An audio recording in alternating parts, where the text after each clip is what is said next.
All right, another video review from my makeshift office as I move out of the house.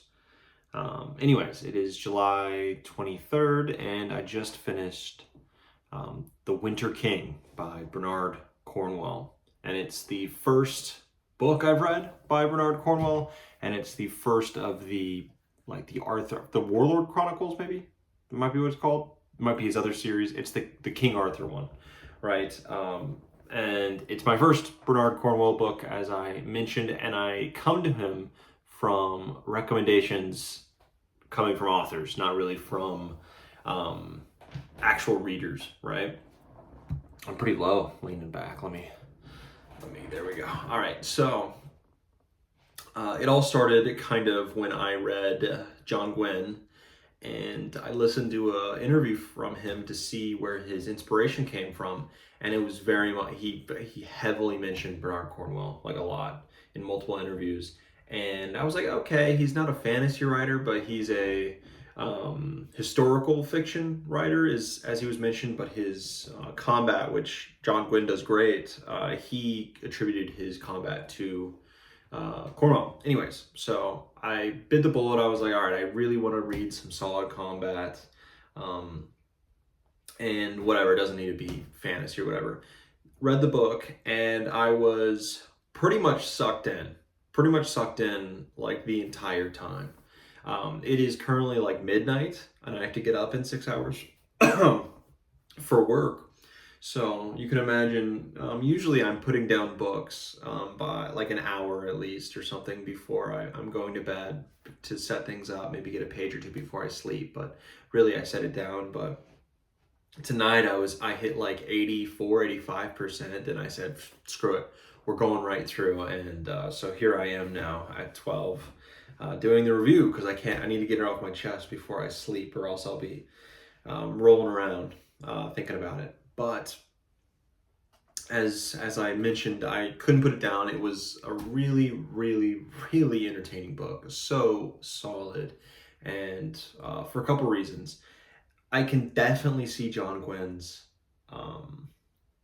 why he's referencing Cornwell as a inspiration, and the Faithful and the Fallen definitely, it feels like, draws super heavily from this story specifically. A lot of way, like with the I don't even remember how many, but I think there were like maybe seven like artifacts that needed to come together to be put in the cauldron to summon these things. Anyways, this is in Bernard Cornwell's stuff, which I guess it's coming from the legend, and I have as much exposure to the legend as anyone else, right? You see you hear about it as a kid maybe, and you don't go too much in depth on who Lancelot was or who King Arthur was. You don't know, you just know he was in a castle and he had Camelot, that kind of stuff. But so this is all like new to me. I don't see the King Arthur thing. I don't see it as okay, I know the legend of King Arthur. How is Cornwell doing a spin on it? This is like, to me, oh, this is the definitive story, really.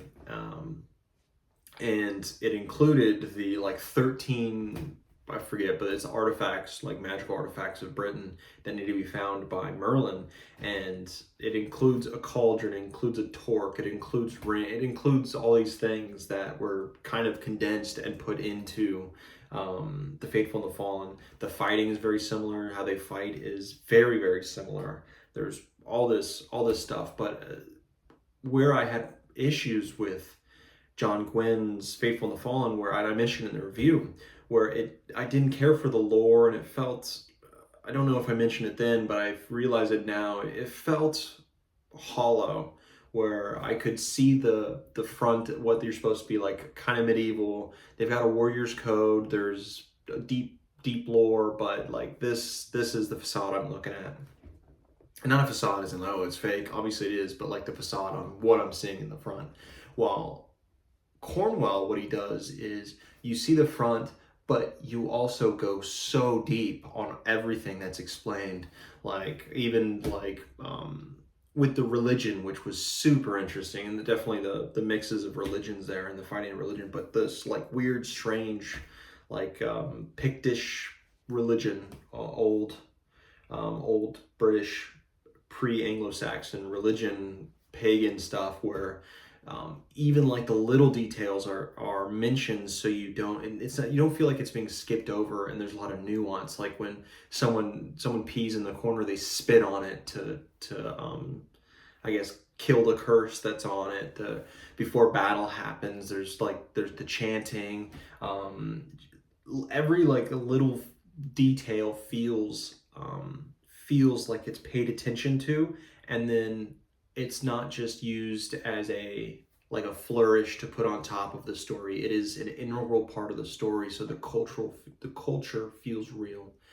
The characters are extra real because their culture, they're laid on top of this and immersed in this culture that feels real. And I guess it was real. Maybe there's some artistic liberties taken, because I know writing sources and primary sources at that time are pretty scant, especially when no one knew how to write.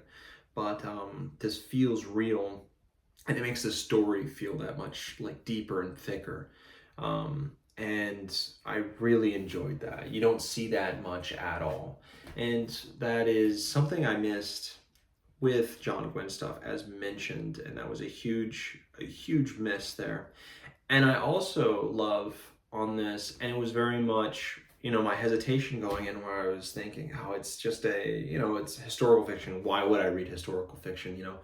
If I want to know if I wanted something that wasn't fantastical and it's based in history, I'll read a biography of this famous person. Or if I want something interesting and fantastical and I want to be odd, I'll go into the fantasy or sci-fi or something.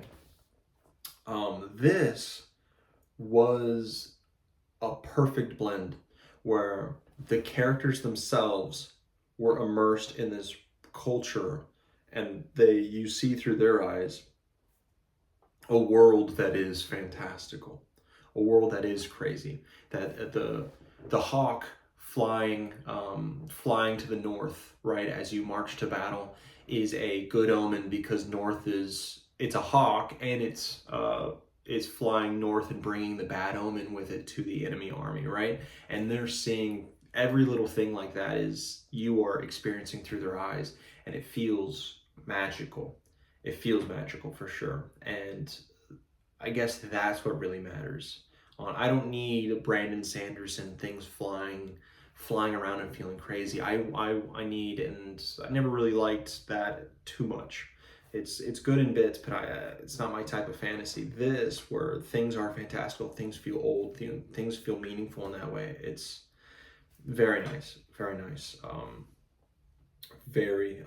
just keep talking how great, and that's obviously a huge part of why I enjoyed this book. It's just the point of view and how unique it is, and how interesting this culture is. Because you don't really see it. You're not going with the typical, yep, you believe in the thunder god Thor, cool, got it. You hold the amulet, and now you hope you go to Valhalla. It's not something where you're like, cool, let's go through the motions. I get it, Vikings, Valhalla, Ragnarok, whatever, don't care. That's the usual one if they want to spice it up, where you go like Greece. But this was so much better. You had, obviously, the Christian religion, and it felt like it was taken seriously, and it was also felt realistic, especially for Dark Age, post-Roman Britain, and what they did and how they acted. I'm saying that not derogatorily as well. I'm a Christian, and I don't want to read in my fantasy, I don't want to read something that's uber Christian or something that's uber like disparaging of Christianity. So this, I felt, was a pretty even-handed and felt realistic, and that's all I'm really asking for, is realistic. I also wanted to touch on a plot convention that I absolutely adored. And you're not through the eyes of Arthur, you're through the eyes of Durfel. I don't know if he's in the legends or not. He could be completely made up and like originated for this series, but you're following him, and he's kind of like a shield or a spearman for Arthur. So you go to all of these important locations, and there with Arthur, and you witness a lot of the battles and big things and all this, and you get interesting views on who Lancelot really was, and how he really was a craven coward who didn't fight, that kind of thing, or Guinevere was, I'm not sure how she's supposed to be, but she's probably supposed to be like super regal and noble or whatever, but she's not like that. She's much more nuanced in the actual book, and that's what the characters are, nuanced and real, and they feel real. But what I also really loved was it's all being written down. This is a story being written down, and so you're with Derfel, and you cut to the chapters are like an hour long, like reading time. And at the beginning of each of them, or the end, sometimes I believe, you're cutting to Derfel talking to he is now a priest or a monk in who knows, a monastery or something. I'm sure they said, with some lady ruler who is like very interested in the Arthurian legend, and having it written down for posterity, and he's saying this is how it was, and she's questioning it, and then he's explaining some things to clear up things, but also foreshadow other things which add intrigue instead of promises that are incredibly interesting. And she's saying, I don't like that, let's embellish it, I want it like that. And it's explaining also how it went from real life in the story to the embellished legend, right? So in my eyes, with the characters, with the plot, with how everything is set up, and how it really came in the final package, I struggle to find a better book as it is. And that's just blew my mind. It blew my mind. I mean, I always heard how great Bernard Cornwell is, and I believe he's done the Sharp series, he's done King Arthur, and he's done the Uhtred, the Uhtred, son of Uhtred's like Last Kingdom stuff, right? Which I saw the TV show, so I guess I have to read that now too. But he's done a lot, and people have read him. A lot of people have read him, but I've only ever heard about him from writers, from authors, and he definitely has the chops, and he feels a cut above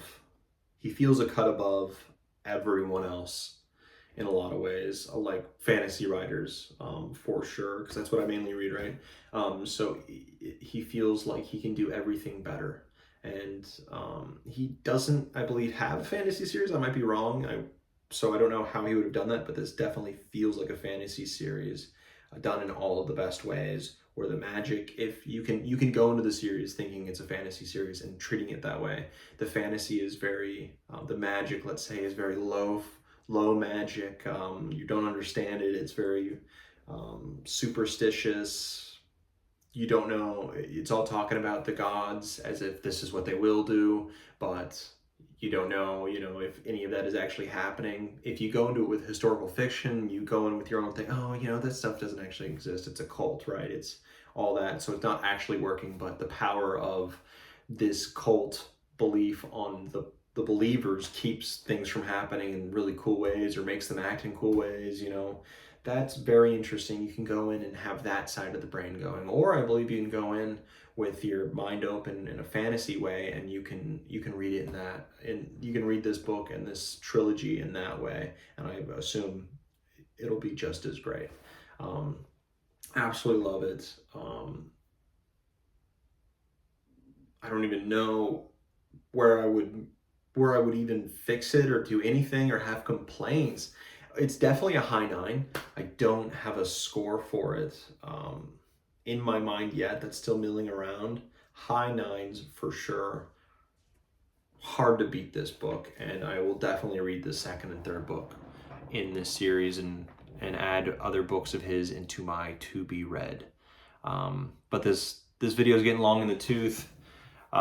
Moving on to the next book. Let's see what we have for us. Maybe a palate cleanser. Who knows? But until then, let's go on to the next book.